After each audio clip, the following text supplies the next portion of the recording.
Morning, we are carrying on for the next step, and all those on air are welcome to join us wherever you want to. And it's, how you spread the gospel, you can share these messages to your friends. That's how you do it. You just share it. You copy, paste, and you send it all over the world. Remember, it touches people's lives. There's a miraculous working of the Spirit of God all over the world. And there's always a voice for somebody. And one voice can change somebody's life. So just do it. If you can imagine, if everybody sends the message to their friends, what happens? They'll quickly say, moet dit nie stuur nie, dan sê jy, okay, jy's uit. En hulle doen dit met my ook. They tell me, I'm sick and tired of all these little pictures. I say, okay, don't worry, don't be sad. Get somebody else. So it's no problem. But today I'm just carrying on because God has been speaking to us through Luke chapter 6, verse 48.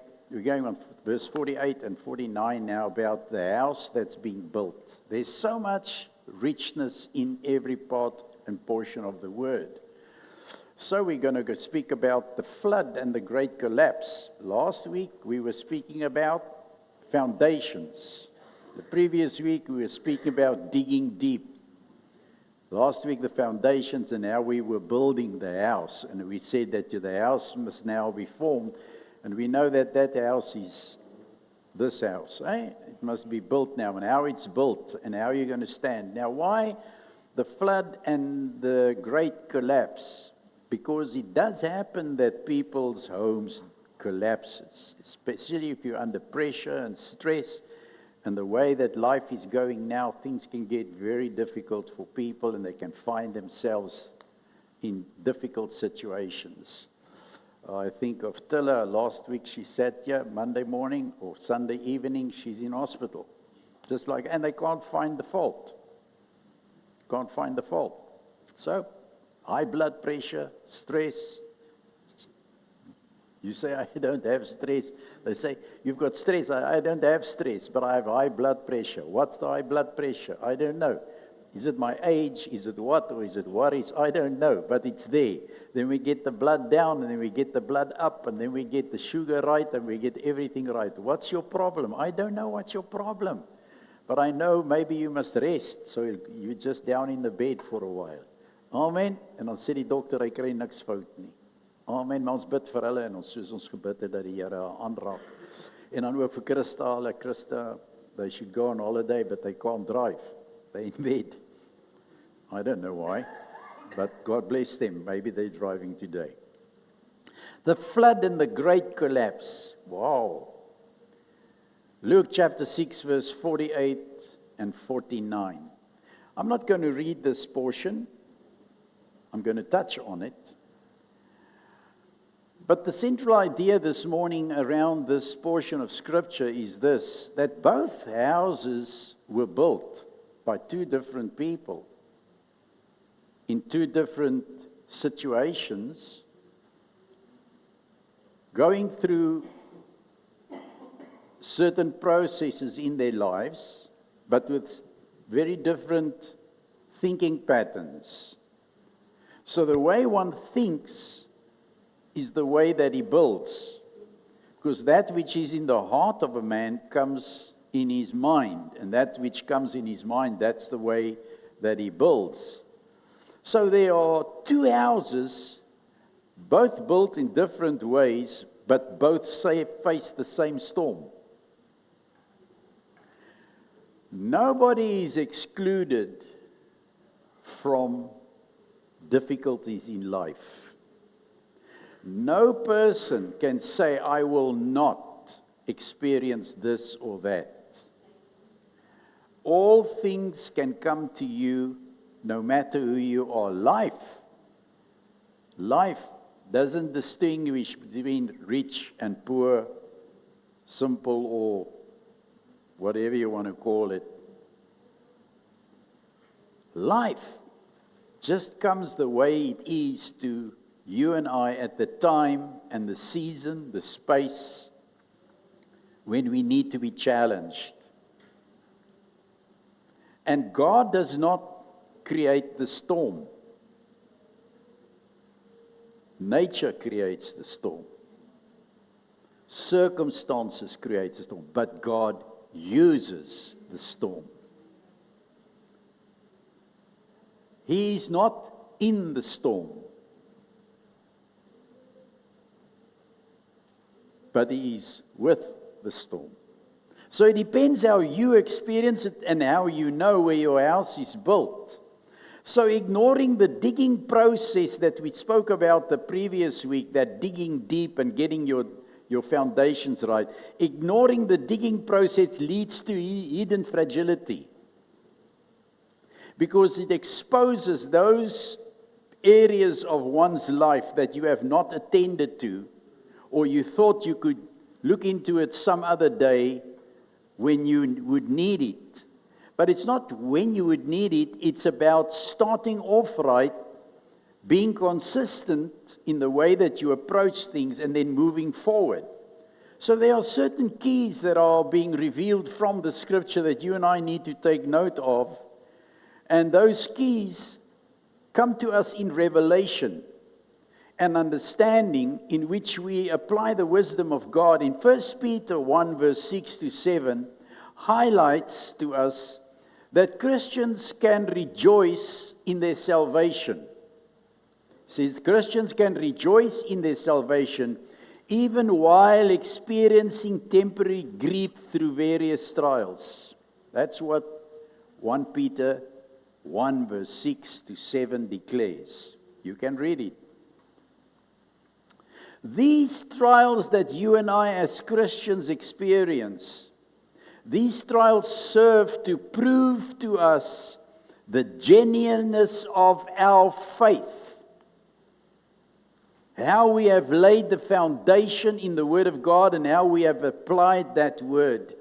And how our faith is seated within that Word, progressing through all life situations, taking us from babes to mature Christians and children of God, which is far more valuable. This type of faith is far more valuable than perishable gold, refined by fire. Now, if you could have gold refined by fire now, you would be in a very good position. This kind of faith is much better than that. You cannot even compare it. So your faith and that which you build on is very important for you, because this kind of faith that you lay the foundation with and build on results into praise. Abundance of praise amongst all people, because by your faith you shall be known. Because it's the faith of God in you through His Word that reveals Christ and brings glory to the Father. So the manifestation of God's goodness and His faithfulness comes through praise, and the glory of God comes upon you and brings honor to Jesus Christ our Lord through your life and the way that you and I live. That's why the flood can expose a lot of things in my house. If I do not build my house correctly on the right foundation, the flood will bring a great collapse. And when the house collapses, the Word of God says, and the collapse was great. There is no small destruction when the flood comes. When trials come to us, when we find ourselves in difficult situations and the night has fallen upon us and storms come upon our lives, the moment when we are alone and we have to fight those battles and there's nothing else, it's only going to be the faith in Jesus Christ, which I have built into my life, that's going to get me and you through. At this point of time in our nation, we are already seeing signs of very difficult times coming. Make no mistake, if you study the politics and you watch every move taking place within the government and in our nation and how they shift, taking sides with unrighteousness, doing things the way they do it, and then opposing Christianity, the Word of God, God's covenant, the things that are important to God, ignoring that and siding with the enemy, that is a clear sign of destruction that can come upon this nation overnight. God is taking note of what is happening, but He's also listening to His church, the body, how they are reacting, whether they are asleep, whether they are praying, and whether they are seeking God. And I thank God for voice, because we have just completed, some of us 21 and some of us 40 days. Was it just to pray and to starve ourselves? No, it was because we understand the earnestness of time, that we need to seek God's face, not only for our personal lives building faith, but also for our families, to protect our families, and then of course our nation and our church, and whatever happens around this ministry and that flowing forth from it. You see, revelation from this scripture also brings to us joy amidst suffering. We are not excluded from suffering. Believers are called to rejoice in suffering. Is your faith so strong that when suffering comes upon your body, are you going to fall along the wayside? Or has the word found root in you and brought forth faith, that in your suffering you would become stronger? Because that is the point of suffering. Suffering is that we shall rejoice in the midst of suffering, even when temporarily distressed by manifold temptations that come to us every single day of our life, to say, give it up. Don't carry on with it. It's not worth serving the Lord. Look, God has not been supplying your needs. Could you in the midst of nothing say, I praise you for everything, the fact that I still have life? It's very easy to jump up and say that, but when it hits you, it's a different situation. When you know and you look around yourself in your own family and what's going on in your finances, and you see there's nothing, and you wonder, where is it going to come from then? Where shall my help come from? My help is from the Lord.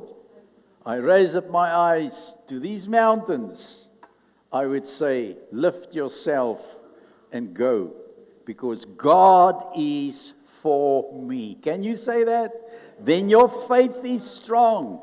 So we are called to that, because the purpose of trials in our life, trials are not random. They are likened to a refiner's fire that removes impurities from our life,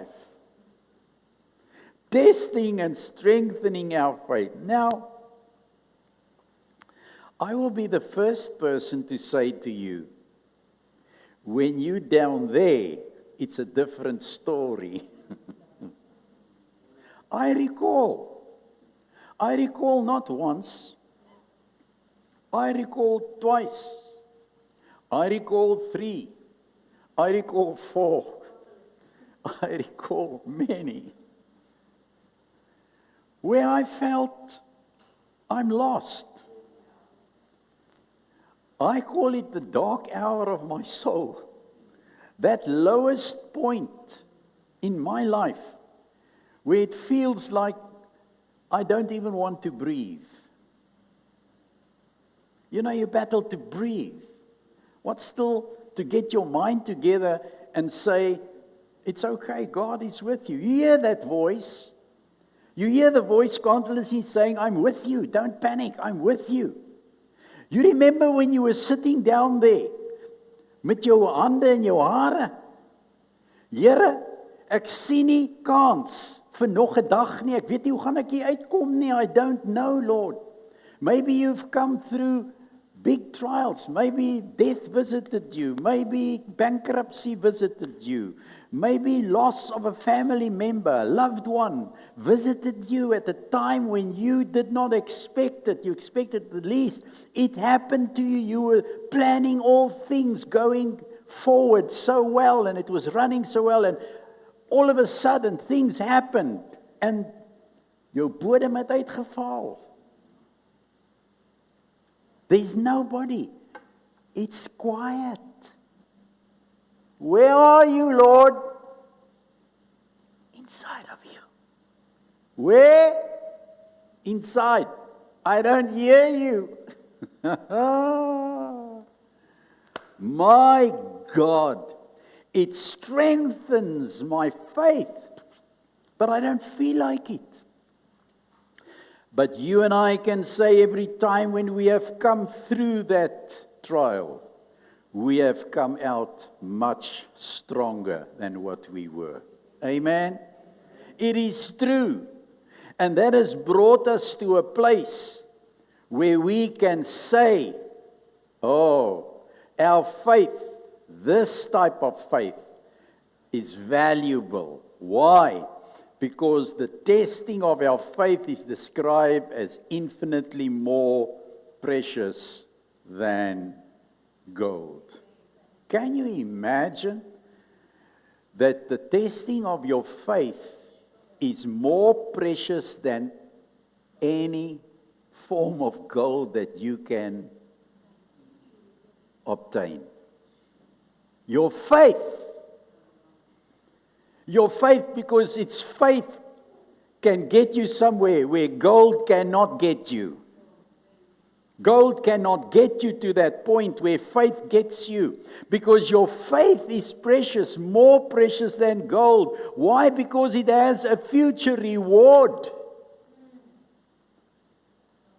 Gold can deteriorate and go and disappear from this world, because if everything's going to burn, it's going to burn, and even your gold and everything that you have. But your faith will not burn, because your faith is already refined.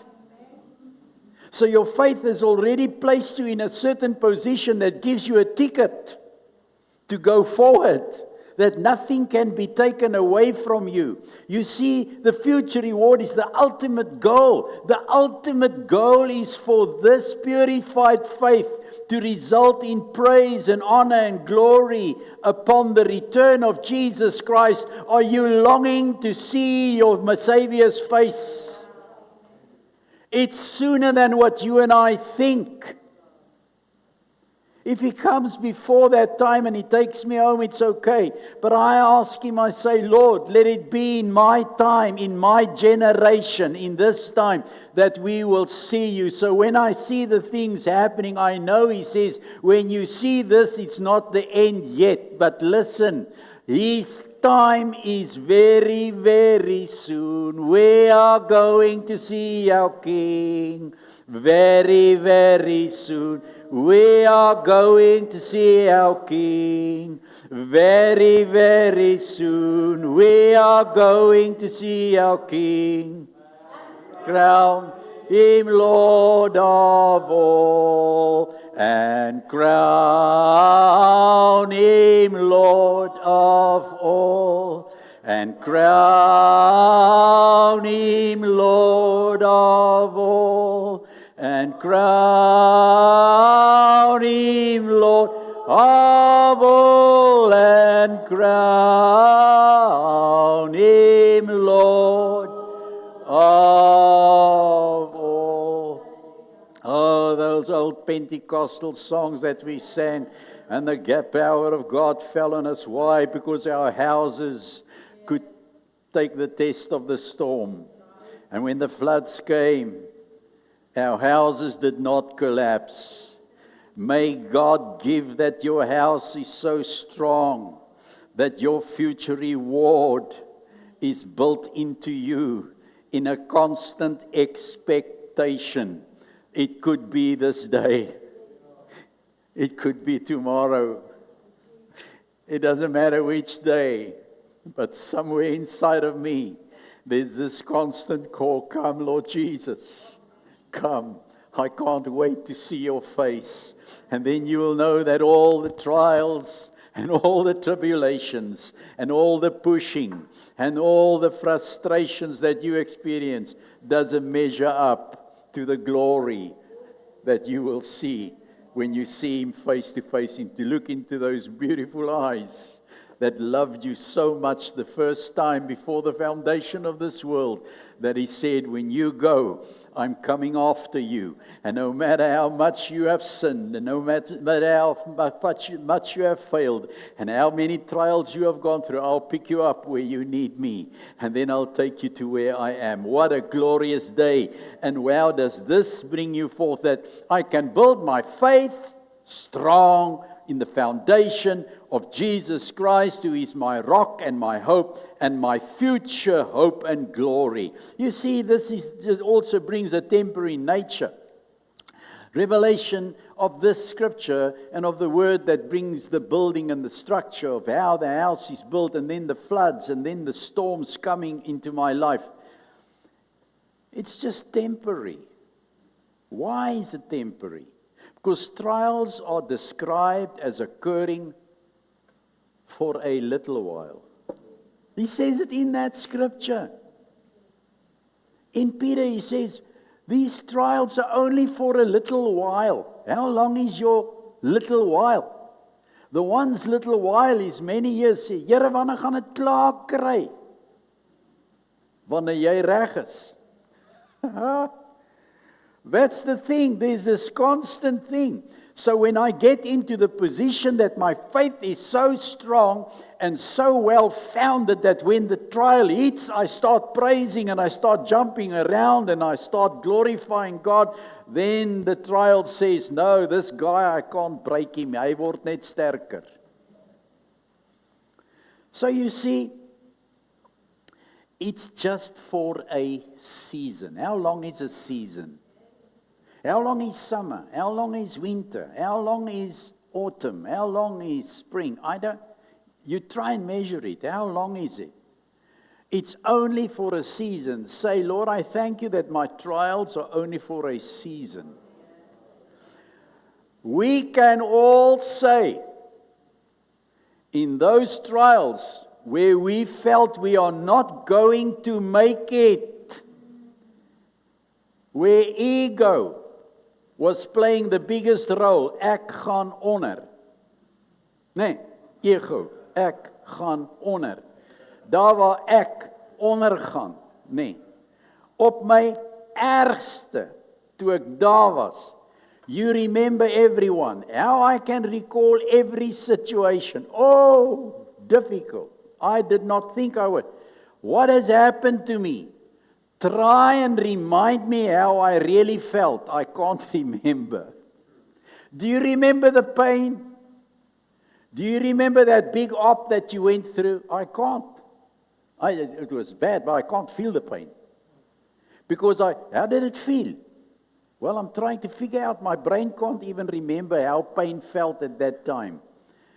Why were you crying so much? What were you crying about in your difficult season? The loss. What do you remember of the loss? This is all material stuff. If everything is gone, you know what? We get new stuff. You say, I can remember the tables. I can remember the chairs. I can remember where we were. Yeah, we all can remember. I can tell you, that's the house that I built. That's the place that I did. That's the car that I drove. Hoe die kar gery? Lekker, maar hoe ry hy nou? Ek kan nie onthou nie. That's how God works with your faith. Faith always takes you forward. So, trials and tribulations are only for a season, emphasizing their temporary nature compared to eternal glory. How are you going to bring what you have suffered on this earth with eternal glory. If you could see heaven now, what is prepared, I'd say, ek gaan om vir julle 'n huis te bou. You think you have a house here? He says, I'm not from this world. Ek kom van ver af, broer. Ek is gestuur. Ek kos nie van hier af nie. Jy ken my nie lekker nie, nee. Ek kom van 'n ander plek af. The place where I come from, He has prepared for me. He says, and when I have completed it, I will come back to fetch you, to take you where I am. My trials and my tribulations are only building me and making me stronger for the day when I will walk into my heavenly home and see the golden streets and walk in freedom and give praise from morning to evening and rule with Christ. I don't know what you're going to do, but your faith is being prepared so that you can rule with Christ. What kind of rulership do you want to be? Just depends how much you want to be tested here. Sê, toets maar, Here, brei my, kry my reg. The most important thing is, Lord, build my faith so strong that in the most difficult times I will not turn around. I am always also reminded of die pottebakker, nee, op die skuiwe. En dan sê ek altyd, don't become a could be a would be. It wasn't the clay that had the problem. The word says it's the problem's not the clay. Neither is the problem the potter. It goes like that in the hands of the potter. That clay sometimes does not form the way he wants it to go. He just starts all over with you. So that's not the problem. The problem is when you get in the oven. It's when you're in the oven of life, whether the pot which is formed, or the vase, whatever, is going to be able to take the heat. It's there where it can burst to pieces. And then they just take it out and it's only good enough to throw in the potter's field. Die pottebakker se werf. En daar loop jy oor al die potskerwe van potte wat kon wees. So is hy nou vir my ook 'n verskriklike ding en sê, Here, don't let me be a could be. There's something that helps me a lot concerning that, is that God is the only one that can recall. Have you ever thought about that? No matter where you and I go, or what we act, God is the one that will never leave you, never forsake you. Even if you turn your back, even if you feel that you have not come through the storm, you have not made it, He says, I'll still find you where you are. Between all the mud and the mess and the sliding and the rocks and everything in that house, He can still find you, because remember one thing He said, I will build my church. I want to encourage you. Maybe you feel lost. Maybe you feel, Here, nou ek weet ook nou nie eens waar ek nie. Hy sal jou kry. Want hy sal jou nie begewe en verlaat nie. I find that in the seasons of my life, He will bring me into this amazing place where He will glorify His name. And these verses are just understood to offer encouragement so that God utilizes difficult circumstances to strengthen your spiritual maturity, rather than as a sign of abandonment. He will not abandon you. He will strengthen you. So if you find yourself in battles and your faith is wavering and you find yourself not moving forward, stay put. He's with you. He's with you. He's with you. You can get bad news, then you can get good news. Once you get the good news, you forgot the bad news. Hoe het ek gevoel? Heerlikheid. You see, this works not only revelation through the scripture in Matthew and the flood and how the house is built, but it also shows us stability in adversity. Stability in adversity. Hebrews chapter 12 verse 27 explains that the shaking of heaven and earth mentioned in verse 26 signifies the removal of created temporary things. This is what Hebrews says. This process ensures that only the eternal, unshakable kingdom of God remains. It highlights this morning to you and I the contrast between passing earthly things and the permanent spiritual reality of God's kingdom. So what happens in trials and in tribulations, the stability that must come is that in this adversity, all these earthly things fall away. Things that have previously mattered to you will not matter anymore.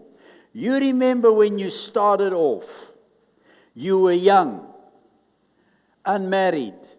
What did you have? I always listen to my grandsons and grandchildren. If I tell them the Lord Jesus is coming, they say, nee, moenie nou kom nie.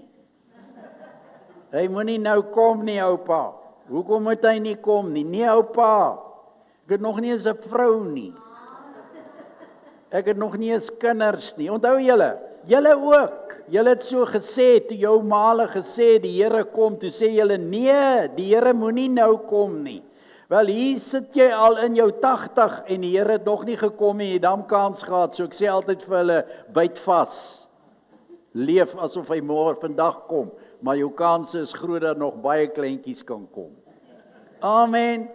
So, but you remember, it was about money. It was about driving a better car with a thicker pipe, and you heated it up. Nowadays, you don't want that pipe. You don't want the noise. Dis te veel nou. Nou wil jy rustig wees. But why was it there? You wanted better furniture. You said to the wife, throw out this. We're going to buy this now. And we're saving up. Now it's just wood. Dan sit geel hout. En dan gooi ons die hout uit. Dan gaat ons leer in. And we do all these kind of things. And we improve our cars from a car, small car, daai Volkswagen Beetle wat ons gery het, wat die wiele omgedraai is, dat hy breër Max kan hê, want daai jaar het nog nie lekker Max gehad nie, so hy moet wyd loop, en dan sit ons vir hom ander pype aan, laat hy krywytjie, laat hy loop, tel die wind hom so op die highway, en sit jy sakke voorin, laat hy op vasbly, sementsak of 'n ding, Amen, ja, dan ry ons, lekker, 5-6 van ons binne in een, gaan ons met hom. Maar toe wil ons beter gaan, it's better cars. Nowadays we cannot even talk what the people buy and I'm amazed what they drive. Beautiful, wonderful, desire. Oh, yes. But when all these things fall away, you come to a point in your life where you realize that nothing of that is important anymore. Because you come to a place, he said to Peter, Peter, the time will come when you will be led by the hand by other people. And we know that time visits us very quickly. Amen? And when that time comes, there's something that's much more important to me for this house to stand, is the faith that was built through trials, tribulations, all my difficult years, that I can say, if it wasn't for the Lord, I would not have been here. So therefore, I'm thankful for God, for His goodness and His faithfulness. And so these passing things are not permanent. But the reality of the kingdom of God is permanent. What is permanent in your house? What is going to withstand the storms and the trials of this life? What is going to withstand adversity? Your faith. Your faith, say with me, my faith in Jesus Christ. You see the phrase, yet once more in Hebrews, he says, this signifies a final, definitive action by God to remove everything that is created temporary or able to be shaken. Once more. Once more. Now, I always try and imagine this because I've never been in such a situation. I mean, if, like overseas now, bombs are falling around you and you have to run, and it's a different kind of life. But this shaking that he is talking about is not the shaking of bombs or war. This shaking is not only in Africa or South Africa. This shaking is a shaking of the world. Imagine if the finger of God just sticks this world on its axle and it goes out. Where do we spin to? What happens to this earth? He says it will burst open. He will bring fire, not in one area. He says once more, and this time he will destroy it with fire.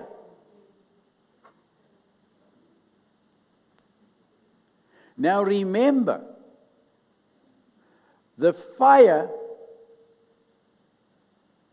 die vuur het die water opgeslurp van die altaar, wat hulle het emmers water gegooi. Die vuur het die water opgeslurp. Die klippe, die hout, die offers, die vuur van God, los nie iets nie. Hy is suiwer. If he says, I will create a new heaven and a new earth, he means what he says. It is finished.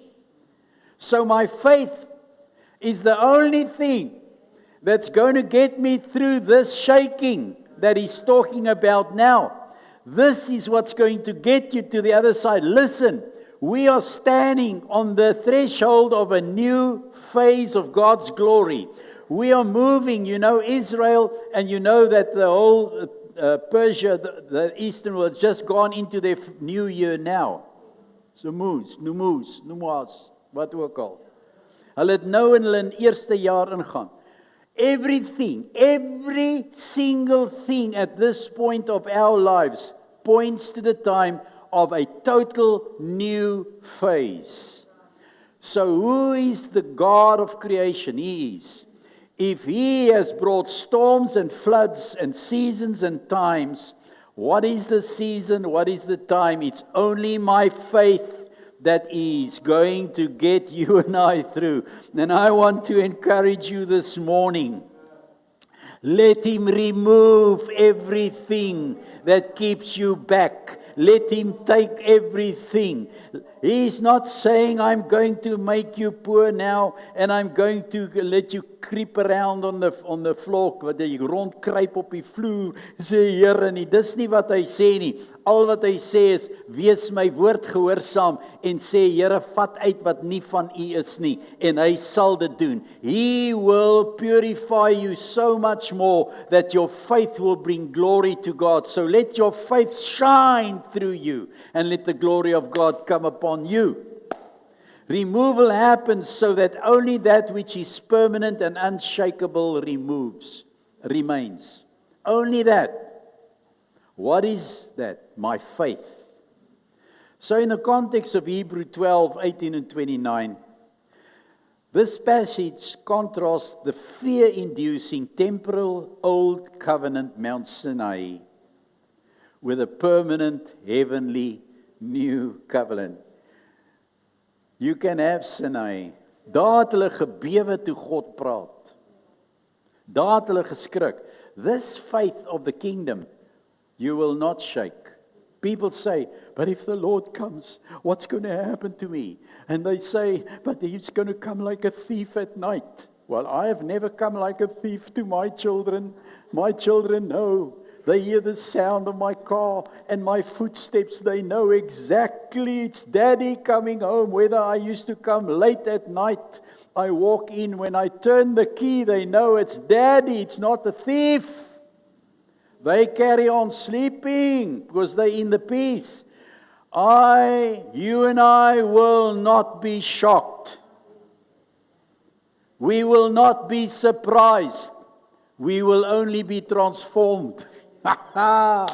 One time, by the twinkling of an eye, we will be changed into our heavenly bodies, and we will leave all these fleshly things behind. Because you know something, we're going, because of our new covenant in heaven, we're going into our permanent home.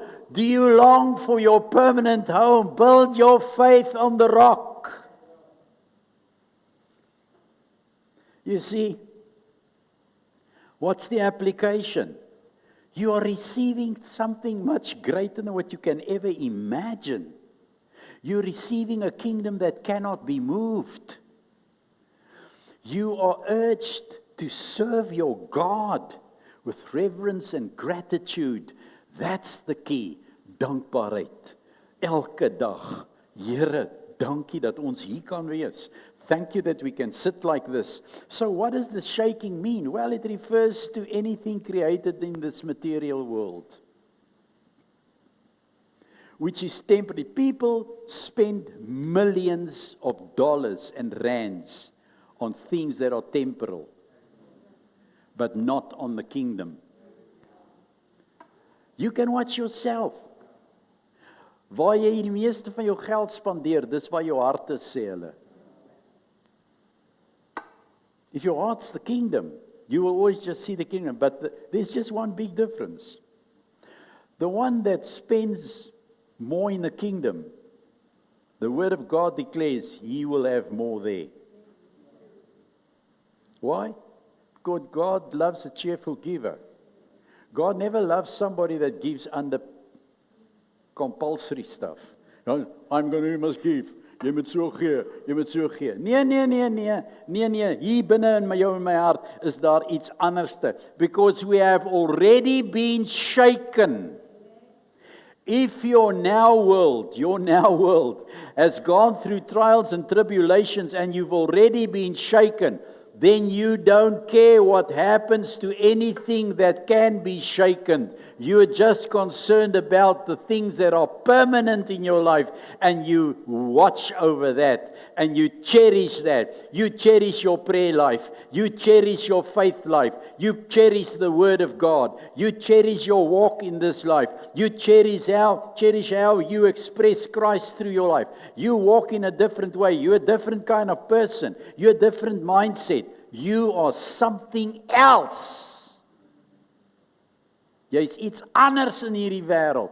Mense kan nie verstaan wat met jou aangaan nie. So what is this meaning? Hebrews 12:27 indicates the removal, he says it, verse 27, indicates the removal of those things that are being shaken, as of things that are made, that the things which cannot be shaken may remain. This is why some people collapse suddenly. Why does the one house collapse suddenly? Because this house, that house, was built only on sand. It was built on temporary things, on what I own, what I have, my personality, my job, my riches. They don't last. I can tell you, and you know what I'm talking about. I've said it previously. If the internet goes off now,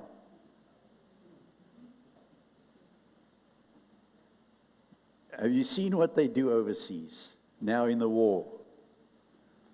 They call it, what? Jack, ne? Hulle lock it.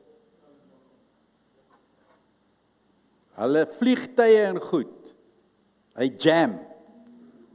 That plane flies up there. Then all these guys plan a thing there, how they're going to attack. And they sit there with all their screens, it's everything working. And then these brilliant guys come and from their ships, they jam all the internet and signs. Dan slat daai screen swart. Dan raak daai man se oë so groot, want hulle weet nie waar is hy skepe nie, hulle weet nie waar is hy bote nie, hulle weet nêrens nie. If this happens, and your life, in one moment, all the communication is jammed. Now, everything.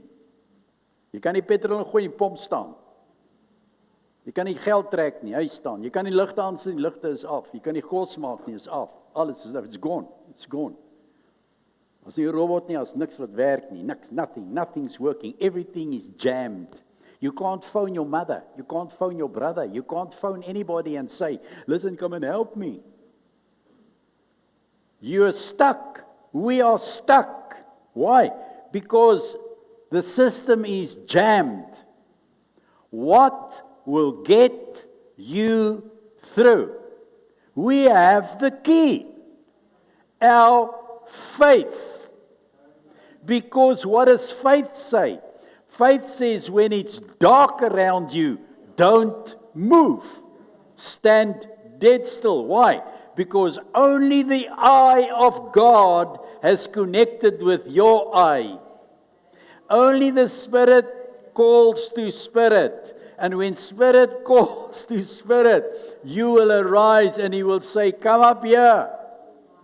He will comfort you in the dark. He's going to get you through this time. We are standing at the threshold of new beginnings. Listen, storms do not destroy houses. They expose your foundation. That's all. Whether you were built on sand or on the rock. Sand foundations or cultural Christianity if you built on going to church and religion. So that's why it immediately fell. But the mercy of rebuilding, the mercy that I spoke about of rebuilding abides. In Psalm 127 verse 1, he says, unless the Lord builds the house, the builders labor in vain. It is a wisdom psalm of Solomon that is brought to us, emphasizing that our human effort is futile without God's blessing upon our life, sovereignty and direction. It teaches that lasting success in building homes and families or cities depends on the divine foundation that we have used while we were busy building our homes. You can take away today this, the warning. You can take this warning today. Relying solely on human effort, laboring in vain is meaningless if you are not aligned with God's will. You can also take away a promise. The promise is, when building is done with God, it is secure and successful. In context, it applies to both tangible building work, projects, and intangible building, family, marriages, security, legacy in your life. You choose.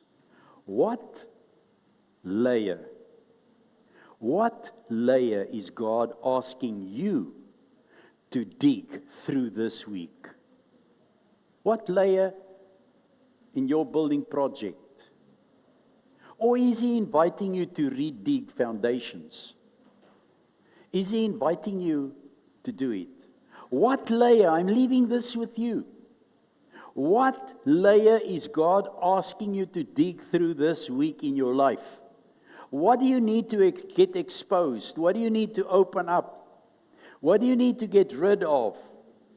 Is He asking you to redig? You've dug wrong. Close up. maar stamp hom vas. Jy moet 'n nuwe fondasie lê. Jy het hom verkeerd gelê. Jy het hom verkeerd uitgemeet. 1 millimeter uit hierso gee vir jou 10 kilometer in Kaapstad. As jy van roete af is. You need to focus in faith in your walk with God. May God help us this day that we shall withstand every flood and every storm, and that we shall not collapse under the weight of problems and crises that come our way. Why? Because in God we trust. Say it with me. In God we trust. Amen and amen. Father, I pray that your word shall encourage your people, that their faith shall be strong. And as we stand at the threshold of stepping into new things and new desires and new ways of you working with us, Lord God, that we prepare our hearts in faith. Thank you for this messages that you have brought us through the last few weeks, helping us to dig, helping us to build, helping us to stand, and to understand that you, Lord, are everything in all of us. I bless your people in Jesus' name. Amen. Listen.